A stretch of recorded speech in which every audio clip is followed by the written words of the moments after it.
and welcome in today's edition of Press Review. Today happens to be Thursday, day 14 in the month of May 2026. In today's edition, you are with me, Patrick Pupa, and my colleague Judith Organ. Good morning, Judith. Good morning, Patrick. How are you? I'm okay. I'm okay. Yes. I can see. Yeah. Okay. Just to highlight that in today's edition of Press Review, we'll just tackle some of the few stories written by the Daily Times as well as the Nation. Yes. So you're taking up the Nation. Yes, I am taking up. So should I start or you should start? Okay, I should start since on the headline we have the Kamuzu Day turns divisive. Okay, today is actually a holiday. Yeah, exactly. Yes. It's a public holiday. Yes, and now the whole thing is taking another turn to a different direction. So what do you actually want to say about this thing that is actually happening? Because we actually see today as a day of celebrating him, but now it's turning to another different occasion. There is a misunderstanding between the MCP party as well as the government, because it's all about split decisions. So we're yet to see, as just to highlight on the same issue here on the Daily Time. There's also another story looking at the Kamuzu Day. MCP government split on Kamuzu Day, so look out for Kamuzu Day supplement inside. So we're yet to see how the government they're going to celebrate this day, as well as the Malawi Congress Party. So anytime from now, we'll hand over to our colleagues from Lilongwe City Center, where who broadcast the whole commemoration of Kamuzu Banda. Let's also go to another story. There's also another story. A minister, others march to stop mob attacks. Minister of Local Government Ben Perry yesterday visited the Shire Valley district of Chikwawa, where he led a sensitization drive against attacks on people who were falsely accused of being involved in the disappearance of other people's manhood. The event brought together government officials, police officers, chiefs, politicians, and religious leaders who marched from Bureau to Ngabu, while sensitizing communities to stop attacking people. So you can see the minister himself is also giving an awareness about these attacks. Yeah, but the question is now, is it going to end? Is it going to stop? That's the question. We're yet to see if these things are going to stop.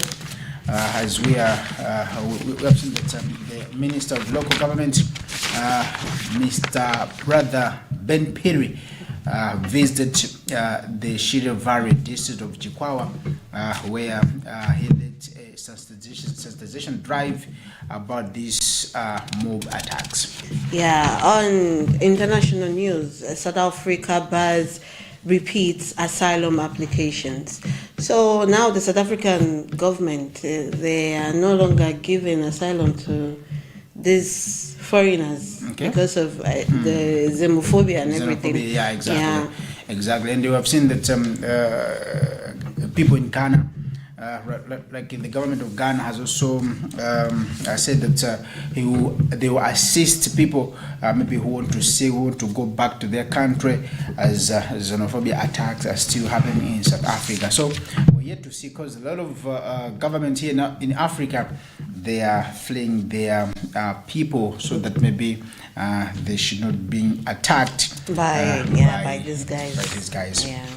Anyway, moving on with the press review, there's also another story. Bushiri honors 300 million pledge to BIM Trust.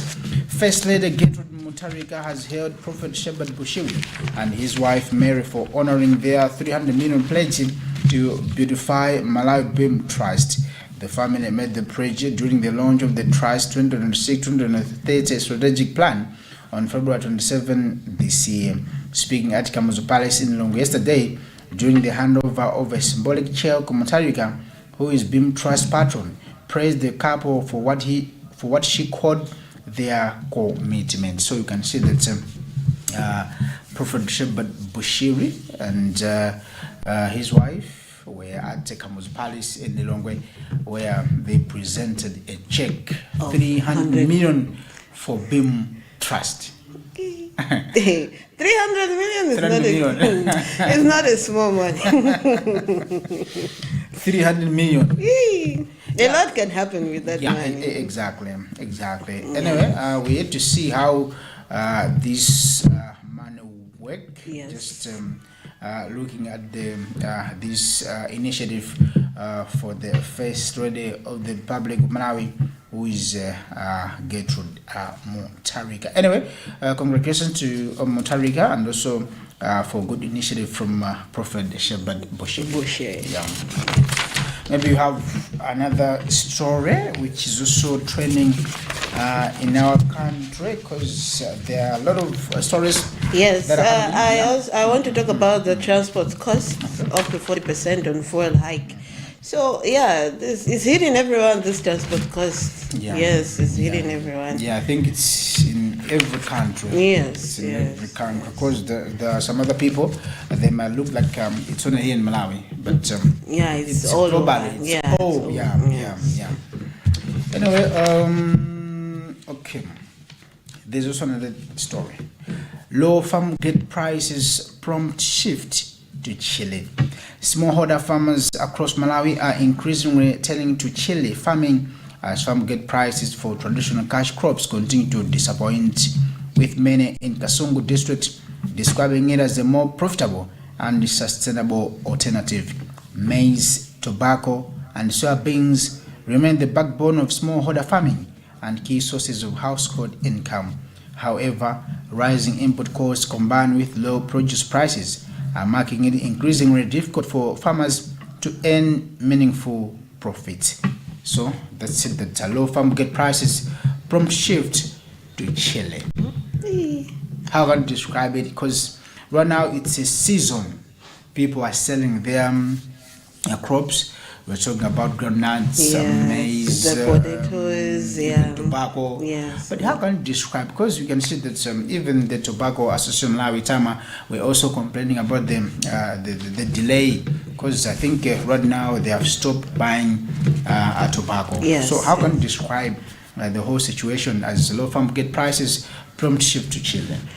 Okay, actually I don't want to say much on that, because we know how farming tends to go when it comes to the climate change and everything. But moving to Chile, not everyone eats chili. Yes.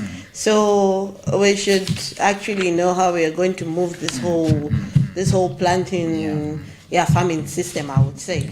Yes, so the government should really work on it, because if it's moving to Chile, it's going to hit us hard. It's going to hit us hard.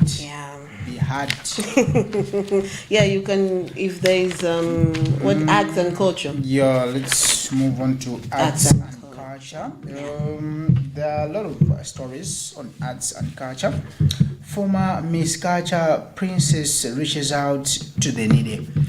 Former Miss Culture Malawi second Princess Penelope Mbewe has said she will continue to use her space to support underprivileged people in the country.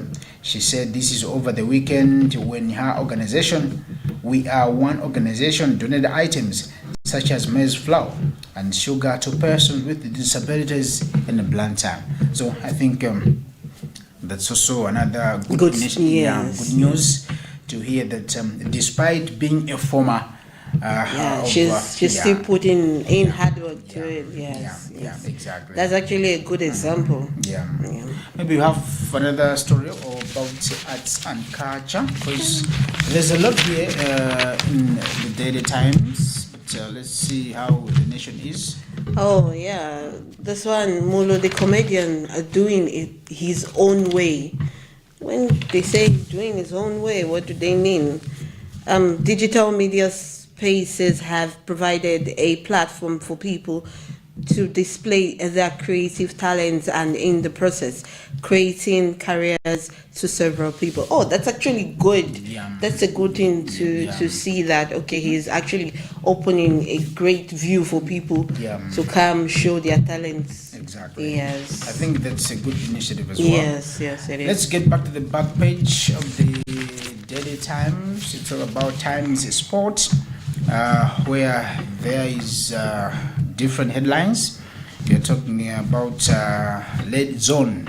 There's also another headline, Mixed Fortunes for star Tabitha. But let's start with this Red Zone. 3 coaches face the chop. There's a 103-match ultimatum. With just 4 weeks into the new football season, 3 coaches are already in danger of being sacked following their respective teams' poor start to the campaign. The FDH Bank Premiership kicked off on April 25, 2026.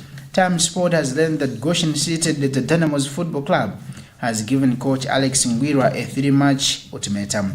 The Reds are without a win in 3 opening matches, having lost 2 and registered 1 draw. Last week, the team lost 3-0 to newcomers Red Lions at Zomba Stadium in Zomba City.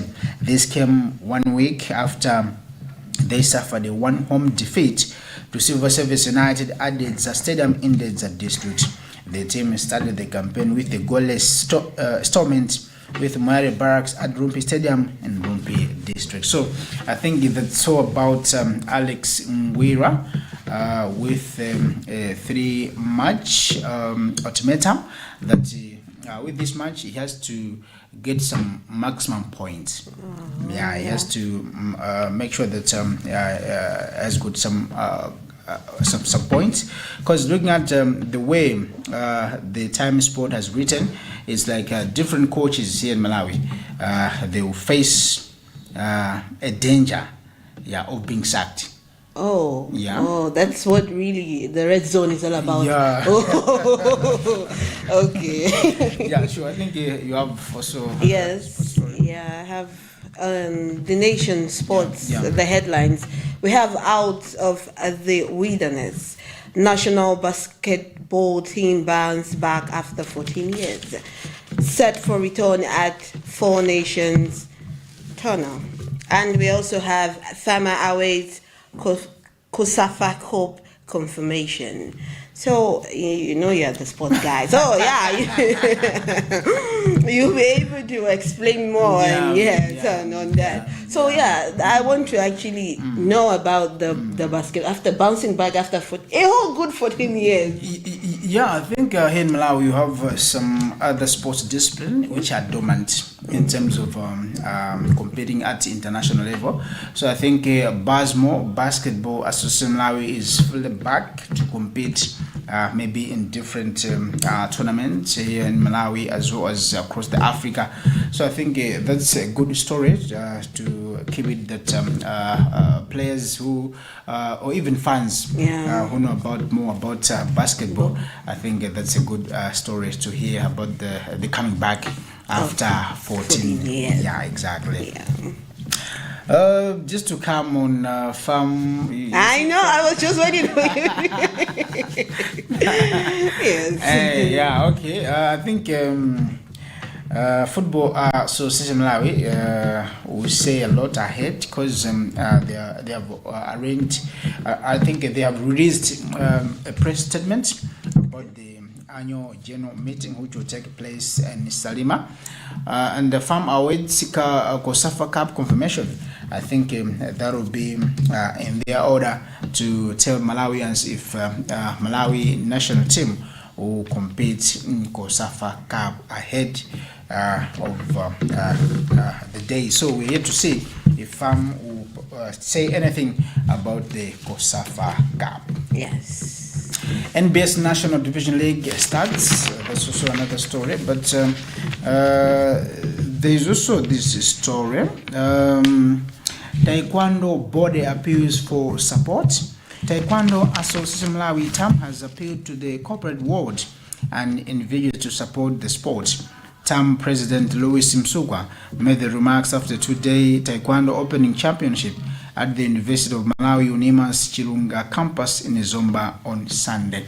So you can see these are some of the minority sports. Yes, I actually want to say that taekwondo is a thing that is really being said. People really don't know that this kind of sport exists. Exactly. There's a lot of sports disciplines which I think needs more support. We're talking about taekwondo, we're talking about pool, we're talking about hockey. There's also golf. There's a lot. It's not about football. Netball or basketball, volleyball. There's a lot in terms of sports. I think we have come to the end. Is there anything else? No. Is there anything else? Maybe because time is of essence. Yes.